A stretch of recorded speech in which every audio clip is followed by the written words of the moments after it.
मध्ये अशी चर्चा आहे की आपण स्वतः लढणार आहात आणि शेतकरी जे आहेत ते म्हणत आहेत की आमचे शेतकरी नेता आहेत. बरोबर आहे, पण आता पक्षांचा आदेश जो असतो त्या आदेशाचं पालन करायचं असतं.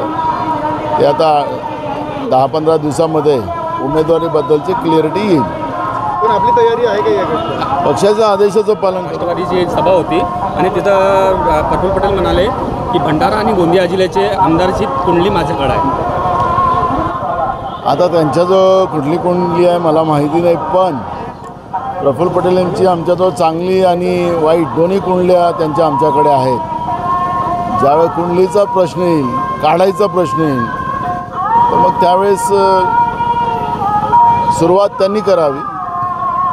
आमच्याजवळ पण भरपूर कुंडल्या आहेत. भंडारा गोंदिया जिल्ह्यामध्ये राष्ट्रवादी आणि भाजप हे नंबर 1 पार्टी आहे.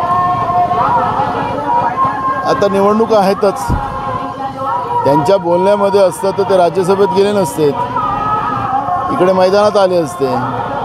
खरं तर राज्यसभेमध्ये जाऊन त्यांनी हे सांगितलं की इथं भाजपही नाही तर राष्ट्रवादीही नाही, हे त्यांनी त्यांच्या कृतीमधून सांगितलेलं आहे. त्यामुळे त्यांच्या या घोषणेला भंडारा गोंदिया जिल्ह्याची जनता भीक पण टाकणार नाही आणि निकालामध्ये काँग्रेसचा आणि महाविकास आघाडीचाच उमेदवार निवडून आपल्याला येईल, हे चित्र आपल्याला भंडारा गोंदियात पाहायला मिळणार.